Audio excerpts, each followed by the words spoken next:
तारिक अनवर जी, रामजतन सिन्हा जी, मदन मोहन झा जी, मोहम्मद जावेद जी, stage पे Congress party के वरिष्ठ नेता, हमारे सब प्यारे कार्यकर्ता, भाइयों और बहनों, प्रेस के हमारे मित्रों, आप सबका यहां बहुत बहुत स्वागत, नमस्कार। कैसे हैं आप लोग? मूड ठीक है? अच्छा है मूड?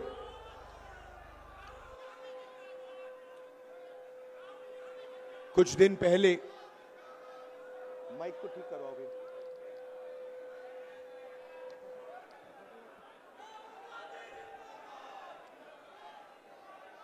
कुछ दिन पहले दिल्ली में कांग्रेस हेडक्वार्टर्स का इनॉग्रेशन हुआ और वहां मैंने देश की स्थिति पर, देश की सिचुएशन पर भाषण दिया और वहां मैंने कहा कि कांग्रेस पार्टी ने देश की जनता के साथ मिलकर देश को यह संविधान दिया है और हमारा काम इस संविधान की रक्षा करने का है। हर कांग्रेस पार्टी के कार्यकर्ता का काम इस संविधान की रक्षा करने का है।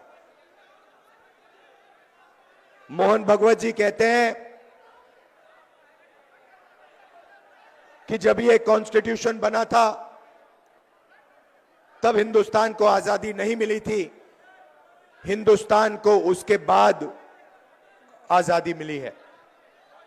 इसका मतलब मोहन भगवत खुलकर कह रहे हैं कि मैं संविधान को एक्सेप्ट नहीं करता हूं और मैं संविधान के खिलाफ हूं, क्योंकि अगर वो आजादी को मानने के लिए तैयार नहीं है तो इसका मतलब है कि वो संविधान को नहीं मानते हैं। और कोने कोने में बीजेपी, आरएसएस के लोग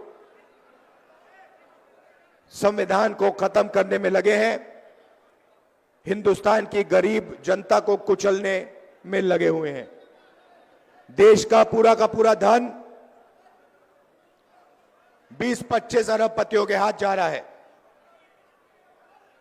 बिहार को देश की लेबर फैक्ट्री बना दी है।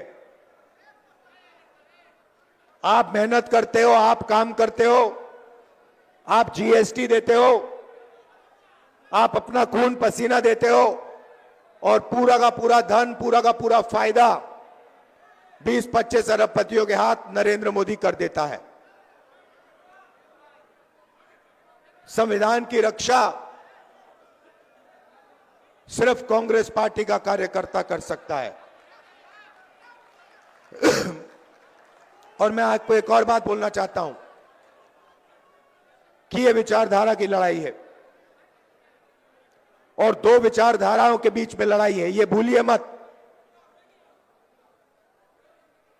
एक संविधान की कांग्रेस पार्टी की विचारधारा, नफरत के बाजार में मोहब्बत की दुकान वाली विचारधारा, और दूसरी तरफ बीजेपी और आरएसएस की विचारधारा, नफरत और हिंसा की विचारधारा। इन दोनों के बीच में लड़ाई चल रही है और मैं आपको कह सकता हूं कि बीजेपी का मुकाबला विचारधारा से ही होगा, कांग्रेस पार्टी की विचारधारा से ही होगा, और बीजेपी का मुकाबला सिर्फ कांग्रेस पार्टी का कार्यकर्ता और उसकी विचारधारा कर सकती है।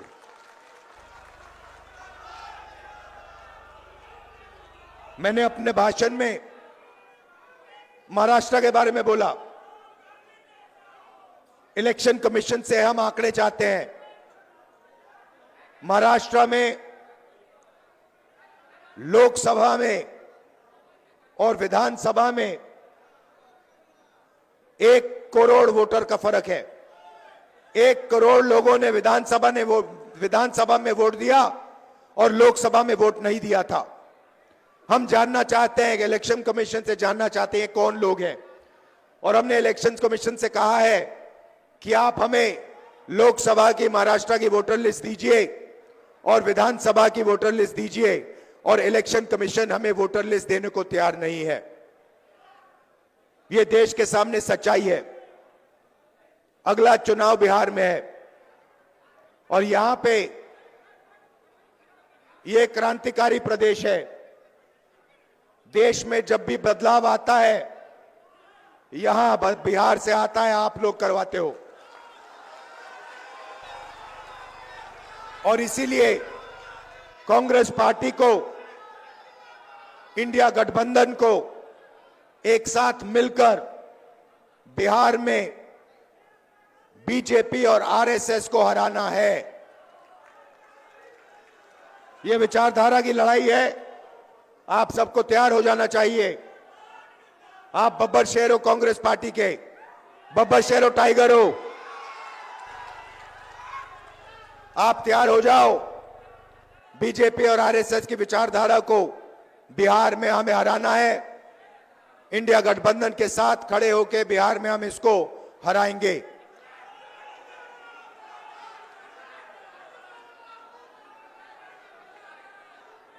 आप सब, विचारधारा आपके खून में है, आपके डीएनए में है, आपको बताने की भी जरूरत नहीं है। आपने इतने प्यार से मेरा स्वागत किया। आप 24 घंटा कांग्रेस पार्टी की विचारधारा के लिए लड़ते हो। आप 24 घंटा आरएसएस बीजेपी के खिलाफ लड़ते हो और आप डरते नहीं हो। इसके लिए मैं आपको दिल से धन्यवाद करना चाहता हूं। बिहार पेपर लीक का सेंटर हो गया है। यहां पे पूरा शिक्षा का सिस्टम पूरा का पूरा बिक गया है। बिहार में युवाओं को रोजगार नहीं मिल सकता। बिहार में महंगाई बढ़ती जा रही है। गरीब लोग कुचले जा रहे हैं। इन लोगों के लिए कांग्रेस पार्टी को लड़ना है।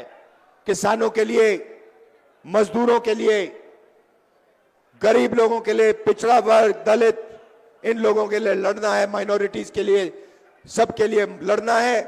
और यहां बीजेपी की विचारधारा को हराना है और कॉन्स्टिट्यूशन, संविधान की विचारधारा को जिताना है। आप सबका बहुत बहुत धन्यवाद, दिल से धन्यवाद। नमस्कार, जय हिंद।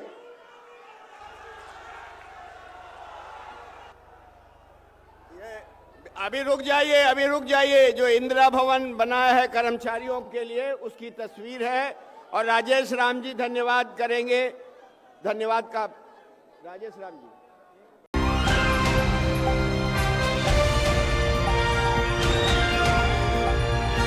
दिल्ली, हरियाणा, उत्तर प्रदेश, राजस्थान की हर खबर के साथ देखते रहिए न्यू इंडिया न्यूज नेटवर्क।